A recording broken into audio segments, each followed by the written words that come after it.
At my grandfather's funeral, my aunt smirked and said, "I already emptied his safe deposit box. There's nothing left for you." I thought she had won, until the lawyer smiled and said, "Actually, you took the wrong box." When the truth came out, my aunt's face turned pale. I stood by my grandfather's casket, my hands clenched into fists. I should have been sad, thinking about all the good times we had together, but instead, I was staring at my aunt, her smug face, her fancy black dress that showed off her wealth, and that little smirk on her lips that made me furious.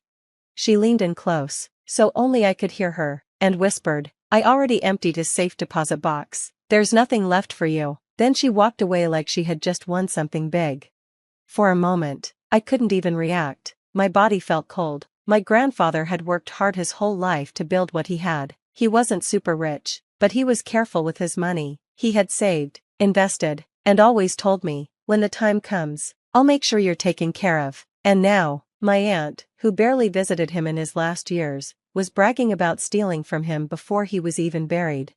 Let me explain a little more. My grandfather had 3 kids, my dad, my uncle, and my aunt. My dad was the responsible one. He took care of my grandfather as he got older. My uncle wasn't a bad guy, just kind of distant. He didn't cause trouble, but he didn't help much either. But my aunt, she was different. She was always selfish, always looking for ways to get more than her share. She married a rich man, then divorced him and got even richer. She spent money like it was nothing and acted like she deserved everything. When my grandfather got sick, my dad was the one who took care of him. He drove him to the doctor, paid his bills, and made sure he had everything he needed. My aunt, she only showed up when she thought she could get something out of it. And now, at his funeral, she was acting like she had won. After the funeral, everyone went to the reception. I stayed behind, trying to make sense of everything. That's when my grandfather's lawyer, Mr. Callahan, came up to me. He was an older man, someone my grandfather trusted for years. He had a calm, knowing look on his face, like he knew something my aunt didn't. He glanced at her, then at me, and said, "Actually, she took the wrong box." I was shocked. "What?" He smiled. "Your grandfather knew how she was. He had 2 safe deposit boxes. One was fake." It took me a second to understand. "So she stole the fake one?" Callahan nodded. "Everything in there was meant to trick her. Worthless old papers, fake stock certificates, and some old coins that aren't worth anything." I felt a slow sense of satisfaction. "And the real one?" He handed me a small envelope. "The details are in here, but let's just say she's in for a big surprise when she tries to cash in on what she stole." I almost laughed, but I didn't. I wanted to see how this would play out, so I waited. It didn't take long. A few days later, my aunt started bragging about all the things she was going to do now that she had secured my grandfather's money. She talked about vacations, investments, even buying a new house. Then she tried to cash in, and that's when the truth hit her hard. A few days later, my cousin, my aunt's son, called me. He sounded frustrated. "Have you seen my mom?" he asked. "No," I said, though I had a feeling something was wrong. "She's losing it," he said. "She went to the bank today to cash in some of Grandpa's old stocks and bonds, and they told her they were worthless." I almost laughed but held it back. "Wait, what?" I said, pretending not to know. "Yeah," he said, "she's screaming at her lawyer right now, saying she was supposed to get everything." I could only imagine the scene. My aunt, who always thought she was the smartest, was now realizing she had stolen a box full of junk. While my aunt was busy figuring out her mistake, I met with Mr. Callahan to see what my grandfather had really left behind. He slid a folder across the table. "Your grandfather knew your aunt would try something," he said, "so he made sure everything was done right." I opened the folder and read through the papers. My grandfather had divided everything, his house, his savings, his investments, but he had left something special just for me, a separate trust that my aunt couldn't touch. It held something much more valuable than money. My heart raced as I read. It was a piece of land he had bought years ago. Back then, it didn't seem like much, just empty space outside of town. But now it was worth millions. When my aunt found out, she lost it. She called me, screaming, "You stole from me." I took a deep breath. "I didn't steal anything. You took the wrong box, remember?" Her voice cracked. "But I was supposed to get everything." "That's not how it works," I said. "Grandpa knew exactly what he was doing." She hung up on me. That was just the start. A few days later, my aunt's problems got worse. Turns out, When she emptied the fake box, she had accidentally committed bank fraud. My grandfather had put fake legal papers in there, nothing illegal, but they looked real enough to trick her. She had forged his signature on some of them, trying to claim things that weren't even his. And the bank? They didn't let that slide. Before she knew it, she was under investigation. The final blow? The last time I saw my aunt, she was a mess. Her lawyer quit, her accounts were frozen, and she had lost everything she thought she had stolen. And the worst part? She knew I had won. She knew my grandfather had outsmarted her. She knew she had played herself. I didn't gloat. I didn't need to. The look on her face said it all. And as I walked away, I could almost hear my grandfather's voice in my head, laughing softly. Some people never learn, I thought.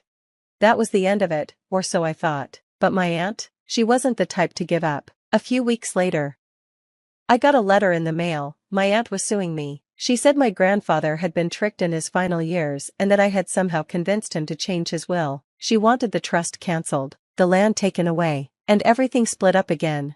I wasn't worried. My grandfather had done everything the right way, but I was angry. After everything, after she had stolen from her own father, she still had the nerve to try to take more. Her lawsuit should have been thrown out right away, but here's the problem: lawsuits cost money, and my aunt still had some left. Not a lot, but enough to make my life difficult for a while. She kept dragging it out, filing one legal request after another, trying to delay things and find a way to win.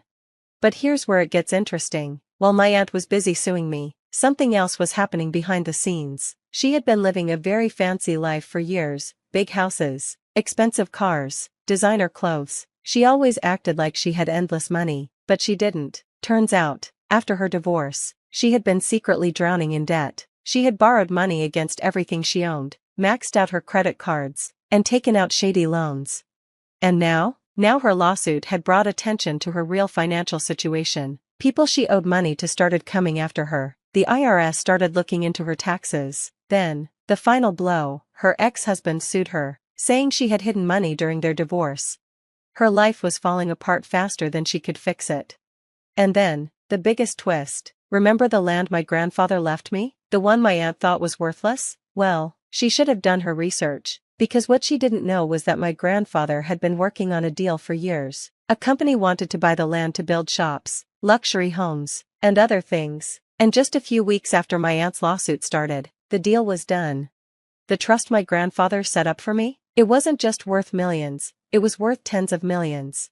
When my aunt found out, she lost it. She tried to add to the lawsuit, saying the land deal had been hidden from her, but the judge didn't believe her. Not only did she lose the lawsuit, but she was also ordered to pay all of my legal fees.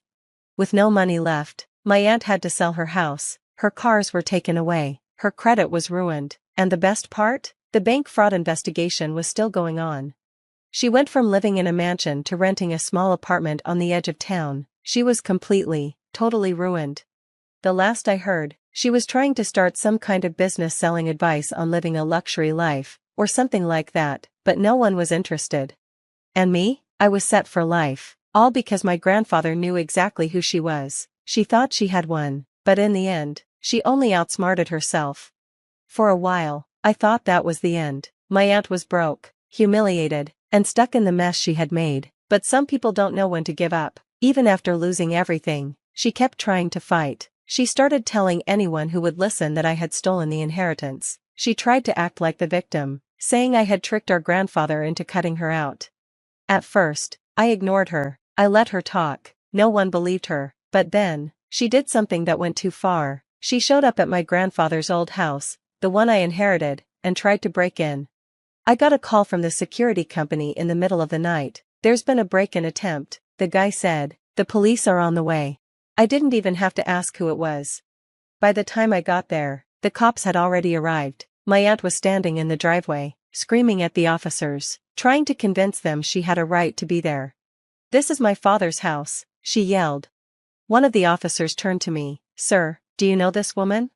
I crossed my arms. "Unfortunately," the officer said. "She says she has a right to the property." I pulled out my phone, opened an email from the lawyer, and showed them the legal papers with my name on them. "She has no right to anything," I said. The cop looked at the papers, nodded, then turned to my aunt. "Ma'am, you're trespassing." She exploded. "You don't understand. That's my inheritance. He stole it from me. The cop didn't care. Ma'am, turn around. You're under arrest for trespassing and attempted burglary. I watched as they handcuffed her. She was screaming, cursing, still acting like she was in control, but she wasn't. She was done. She had nothing left, no money, no lawyers, no friends willing to help, and now she had a criminal record.